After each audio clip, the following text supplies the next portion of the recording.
میں نے جواب دیا اور پھر خلاصہ بحث کے طور پر کہا، اپنی قوم کے ابتدائی حصے کو پیغام الہی خود حضرت نوح نے پہنچایا اور آخری حصے کو مسلمانوں نے پہنچایا، جو نوح سمیت تمام رسولوں کے پیغام توحید و آخرت کے امین تھے۔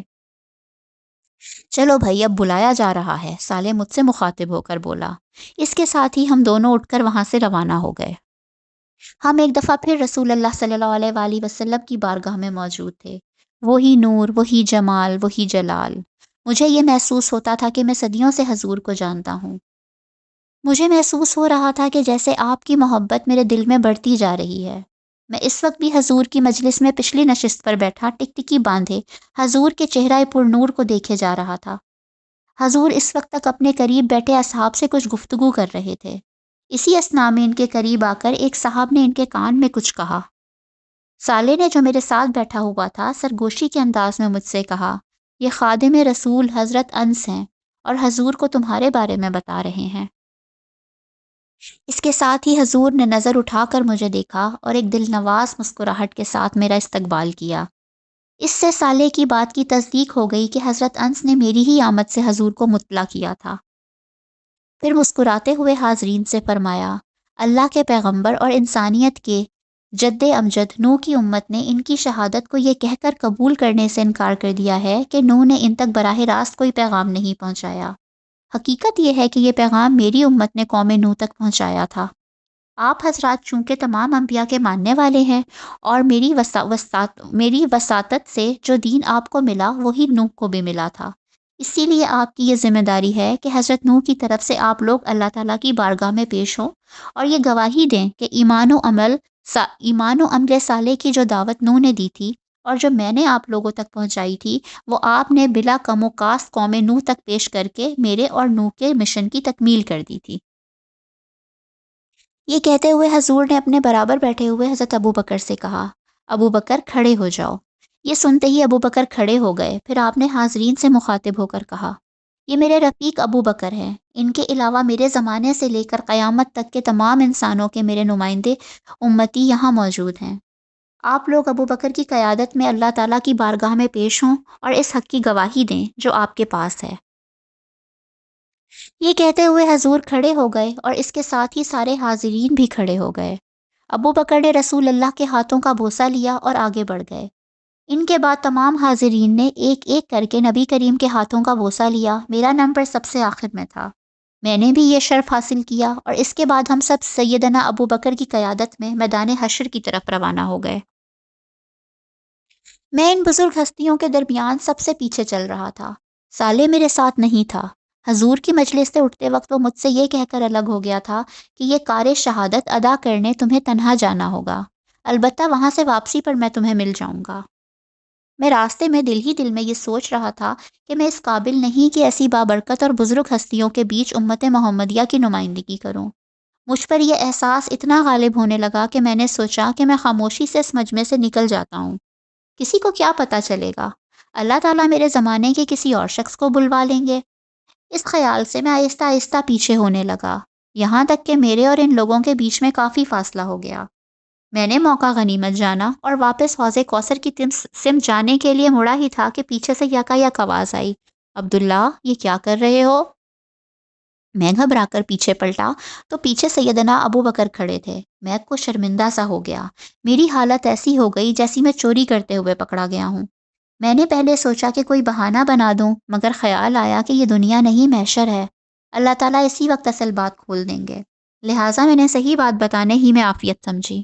ساتھ میں ان سے یہ درخواست بھی کی کہ میری جگہ کسی اور کو لے جایا جائے۔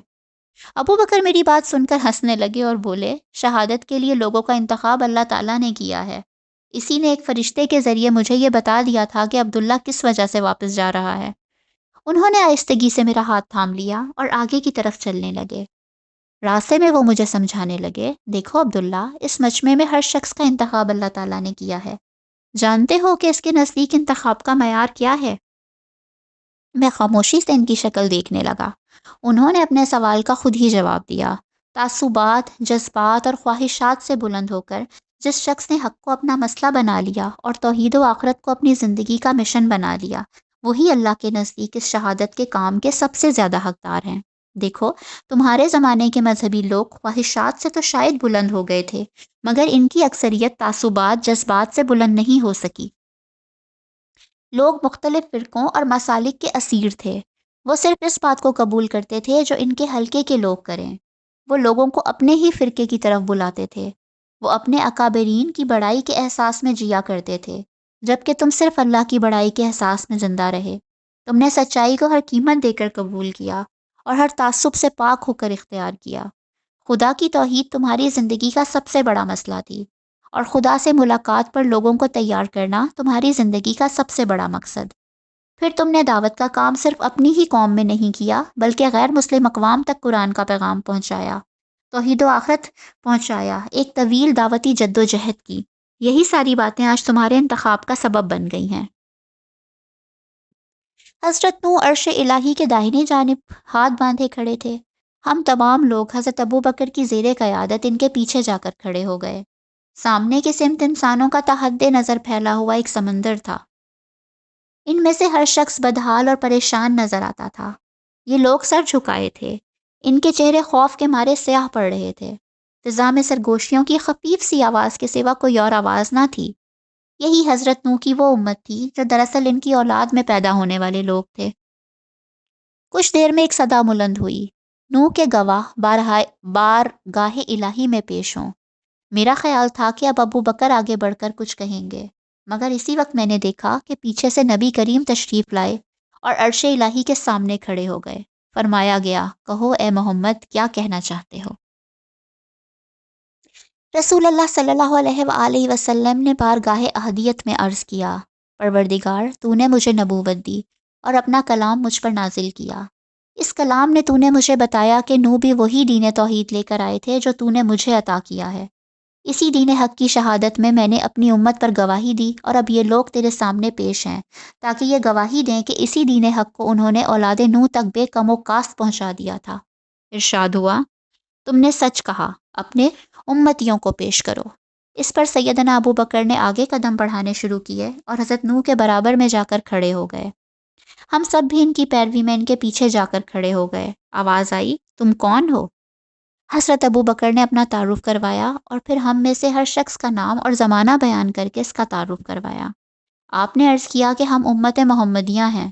ہم پر آپ کے آخری نبی صلی اللہ علیہ وآلہ وسلم نے حق کی شہادت دی اور یہ بتایا کہ نوح بھی اسی دین کو لے کر آئے تھے۔ نوح اور محمد کا یہی دین ہم نے دنیا کی تمام اقوام تک پہنچایا۔ ان لوگوں کو بھی ہم نے حق پہنچا دیا تھا جو آپ کے سامنے امت نوح کی حیثیت میں موجود ہیں۔ اس گواہی کے بعد امت نوح کے لیے جائے فرار کے راستے بند ہو گئے۔ یہ بات واضح ہو گئی کہ نوح کا دین وہی تھا جو محمد صلی اللہ علیہ وآلہ وسلم کا تھا، اور امت محمدیہ نے اس دین کو دنیا تک پہنچا دیا تھا۔ اب امت نوح کا حساب اسی گواہی کی روشنی میں ہونا تھا۔ ہمارا کام ختم ہو چکا تھا، اس لیے ہم لوگ واپسی کے لیے روانہ ہو گئے۔ ہمارا قافلہ واپسی کے سفر میں رواں دواں تھا۔ اسی دفعہ سالار قافلہ نبی آخر الزماں خود تھے۔ ہمارا قافلہ فرشتوں کی معیت میں میدان حشر سے گزرتا ہوا حوض کوثر کی سمت جا رہا تھا۔ میں اپنی رسوائی کے اندیشے سے ذرا پیچھے ہی چل رہا تھا۔ یکایک کسی نے میرے کاندھے پر ہاتھ رکھ کر کہا، بھائی تم کہاں بھاگنے کی کوشش کر رہے ہو؟ میں نے پیچھے مڑ کر دیکھا تو سالے زیر لب مسکرا رہا تھا۔ میں شرمندہ ہو کر خاموش رہا۔ وہ ہنستے ہوئے بولا، خدا کا شکر کرو کہ تمہارے امیر قافلہ ابو بکر تھے۔ ان کی جگہ عمر ہوتے تو تمہیں کم از کم 2-4 درے تو ضرور مارتے۔ یہ بات سن کر میں بھی ہنسنے لگا۔ کچھ توقف کے بعد میں نے کہا، اصل بات ابو بکر یا عمر کی نہیں، عمر بھی وہی کرتے جو ابو بکر نے کیا، کیونکہ انہیں بھیجنے والی ایک ہی ہستی تھی، اس رب کریم کی جو ساری زندگی میری پردہ پوشی کرتا رہا ہے۔ پھر ایک اندیشہ میرے ذہن میں پیدا ہوا۔ میں نے سالے سے پوچھا، تمہیں میرے بارے میں کیسے پتا چلا؟ کیا سب لوگوں کو یہ بات معلوم ہو گئی ہے؟ نہیں، ابو بکر بڑے حلیم الطبع شخص ہیں، انہوں نے کسی کو نہیں بتایا۔ رہا میں تو اللہ تعالیٰ نے میرے ہی ذریعے سے ابو بکر کو تمہارے بارے میں پیغام بھجوایا تھا، اسی لیے مجھے معلوم ہو گیا۔ ویسے تم نے سچ کہا۔ جانتے ہو اللہ تعالیٰ نے کیا کہہ کر مجھے ابو بکر کے پاس بھیجا تھا؟ میرے جواب کا انتظار کیے بغیر وہ خود ہی بولا، میرے بندے کو سنبھالو، وہ انکساری میں اپنی ذمہ داری فراموش کرنے جا رہا ہے۔ شرمندگی اور احسان مندی کے ملے جلے جذبات کے ساتھ میں نے اپنا سر جھکا دیا۔ کچھ دیر بعد صالح سے دریافت کیا، یہاں حشر کے معاملات کس طرح چل رہے ہیں؟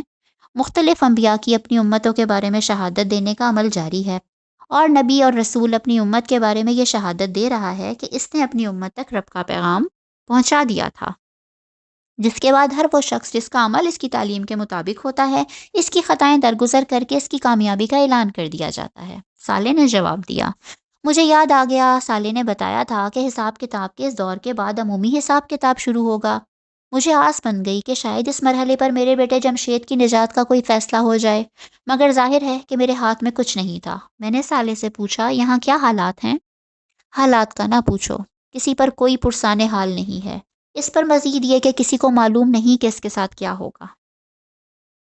ہم دونوں یہ گفتگو کرتے ہوئے قافلے کے پیچھے پیچھے چل رہے تھے کہ اچانک ایک زوردار شور بلند ہوا۔ اس شور کا سبب یہ تھا کہ مسلمانوں کا ایک جمع غفیر نبی کریم صلی اللہ علیہ وآلہ وسلم کے نام کی دہائی دیتا ان کی طرف بڑھنا چاہ رہا تھا۔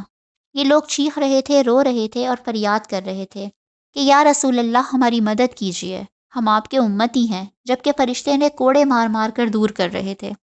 یہ لوگ حشر کی سختیوں سے اتنے تنگ آ چکے تھے کہ مار کھا کر بھی رسول اللہ صلی اللہ علیہ وآلہ وسلم کی سمت بڑھنے کی کوشش کیے جا رہے تھے۔ انہیں رسول اللہ کی صورت میں بامشکل امید کی ایک کرن نظر آئی تھی۔ رحمت للعالمین صلی اللہ علیہ وآلہ وسلم نے یہ منظر دیکھا تو فرشتوں کے سردار کو اپنے پاس بلا کر پوچھا کہ یہ لوگ تو میرے امتی، میرے نام لیوا، میرے کلمہ گو ہیں، ان کے ساتھ یہ سلوک کیوں ہو رہا ہے؟ فرشتے نے بڑے ادب سے جواب دیا، یا رسول اللہ، بے شک یہ لوگ آپ کے نام لیوا ہیں، مگر آپ کو نہیں معلوم کہ ان لوگوں نے آپ کے بعد آپ کے دین میں کیا نئی نئی چیزیں پیدا کر دی تھیں۔ اس پر رسول اللہ صلی اللہ علیہ وآلہ وسلم کا چہرہ انور اس پر رسول اللہ صلی اللہ علیہ وآلہ وسلم کے چہرہ انور پر سخت ناگواری کے تاثرات پیدا ہوئے، اور آپ نے فرمایا، ان لوگوں کے لیے دوری ہو جنہوں نے میرے بعد میرے لائے ہوئے دین کو بدل ڈالا۔ حضور یہ کہہ کر واپس حوض کوثر کی سمت مڑ گئے، اور قافلے کے لوگ بھی آپ کے پیچھے پیچھے چلے گئے۔ میں بھی آگے بڑھنا چاہ رہا تھا کہ صالح نے کہا، رکو اور دیکھو یہاں کیا ہوتا ہے۔ میں نے دیکھا کہ فرشتے ان لوگوں پر بری طرح پل پڑے تھے۔ اسی اثنا میں میدان حشر کے بائیں جانب سے کچھ مزید فرشتے بھی آ گئے۔ انہوں نے انتہائی بے رحمی سے ان لوگوں کو مارنا شروع کر دیا۔ فرشتے کوڑا مارتے اور ہزاروں لوگ اس کی زد میں آ کر چیخنے چلانے لگتے اور دور جا گرتے۔ تھوڑی ہی دیر میں قوس کے قریب کا علاقہ صاف ہو گیا۔ مار کھاتے اور بلبلاتے ہوئے یہ لوگ جنہوں نے دین اسلام میں نت نئے عقیدے اور اعمال ایجاد کر لیے تھے، اپنی رسوائی اور بدبختی کا ماتم کرتے ہوئے وہاں سے رخصت ہو گئے۔ میں تالے کے ساتھ کھڑا یہ عبرتناک منظر دیکھ رہا تھا۔ میں سوچ رہا تھا کہ یہ وہ بد نصیب ہیں جن کے لیے قرآن مجید کی ہدایت اور رسول اللہ صلی اللہ علیہ وآلہ وسلم کی سنت ناکافی تھی، اسی لیے انہوں نے اس میں اضافہ اور تبدیلی کر کے دین حق کا چہرہ مسخ کرنے کی کوشش کی۔ ان کے پاس اپنی ہر گمراہی اور بد عملی کی ایک بے جا منطق موجود ہوتی تھی۔ جب کوئی سمجھانے والا انہیں سمجھانے کی کوشش کرتا تو یہ اس کی جان کے دشمن ہو جاتے تھے۔ جب انہیں بتایا جاتا کہ قرآن مجید سے باہر کوئی عقیدہ ایجاد نہیں کیا جا سکتا اور سنت رسول کے علاوہ کوئی اور عمل خدا کے یہاں مقبول نہیں ہو سکتا، تو یہ ان باتوں کو بکواس سمجھتے اور اپنی گمراہیوں میں مگن رہتے تھے۔ مگر اس کا نتیجہ انہوں نے آج بھگت لیا تھا۔ میں یہ سب سوچ ہی رہا تھا کہ صالح نے مجھ سے کہا، عبداللہ، میں انسانوں کو سمجھ نہیں سکا کہ آخر ہر نبی کی امت نے ہدایت واضح طور پر پا لینے کے بعد بدعتوں میں اتنی دلچسپی کیوں لی؟ میں نے کہا، تم نے اچھا سوال کیا ہے۔ میں خود بھی زندگی بھر اس مسئلے پر سوچتا رہا ہوں۔ میرے خیال میں اس کی اصل وجہ غلو ہے۔ انسان بڑی جذباتی مخلوق ہے، وہ افراط و تفریط کا شکار ہو جاتا ہے۔ انبیاء کے نام لیواؤں کے ساتھ بھی یہی ہوا۔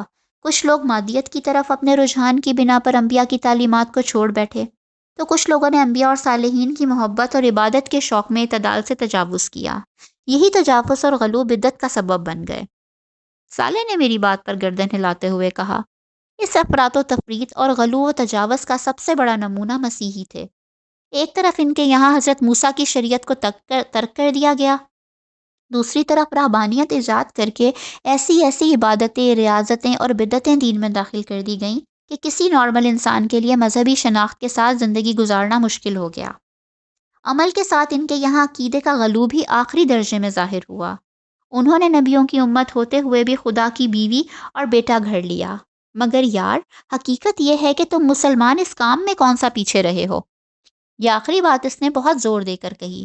میں نے بلا توقف جواب دیا، اور آج اس کا نتیجہ بھی بھگت لیا، عیسائیوں نے بھی اور مسلمانوں نے بھی۔ یہ کہتے وقت میری نظر میں کچھ دیر قبل رونما ہونے والے مناظر گھوم رہے تھے۔ چلیں جی، 9 باب کا اختتام ہوا، اب انشاءاللہ 10واں باب، جس کا عنوان ہے حساب کتاب اور اہل جہنم، یہ ہم شروع کریں گے۔ تو تب تک اپنا خیال رکھیے گا اور چینل کو سبسکرائب ضرور کیجئے، ٹھیک ہے؟ اور ویڈیو پسند آئے تو اس کو شیئر اور لائک بھی ضرور کریں۔ چلیں ملتے ہیں کسی اور ویڈیو میں، تب تک اللہ حافظ۔